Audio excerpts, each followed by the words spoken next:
till around 9:30 in the morning on the 19th. When President was talking in the parliament, he was still alive, the fighting was still going on.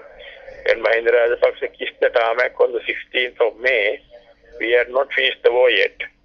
The final battle started only 17th night at 2:30. That is 18th morning 2:30, and went on till about 10 o'clock or 9:30, 19th morning.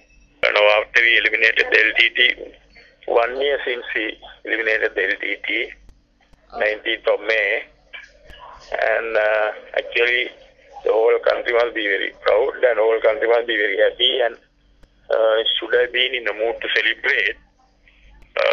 But what we expected after we eliminated the terrorism, we expected the government to convert the victory into a victory of the people by providing the people with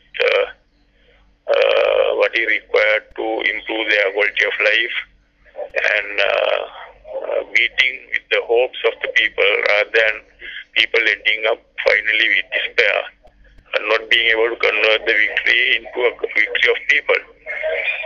What happened after the war, we still remember, I as the commander of the army who led the troops to the victory, I remember those who sacrificed lives and limbs with a lot of gratitude and respect, and their family members and their relatives who made enormous sacrifices to encourage the war heroes to record the victory. And we respect them with a lot of gratitude. But the way the government, although they are talking about celebrations, they are talking about commemorations, the way the government treated the war heroes is not acceptable. They are, rather than respecting them, paying gratitude, they humiliated them, insulted them, and demoralized them by resorting to various selfish agendas, by arresting the war heroes, sending them out of the army, some of the senior people who commanded troops during the war, some of the regimental commanders of infantry, the intelligence commanders, the commanders of the commander regiment, commanders of the special forces, they are all sent out of the army by this time. Some of them were put in the jail.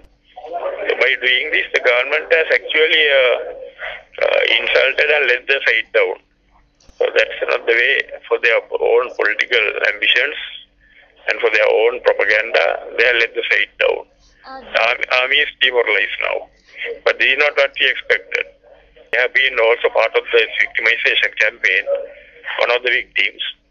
But not only me, there are so many other officers who were put in the jail, who were sent out without jobs, and whose families ended up destituted.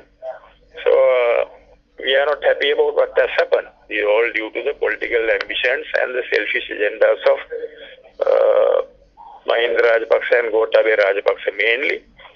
And we don't think the way things are happening is going to do any good for the country or any good for the people.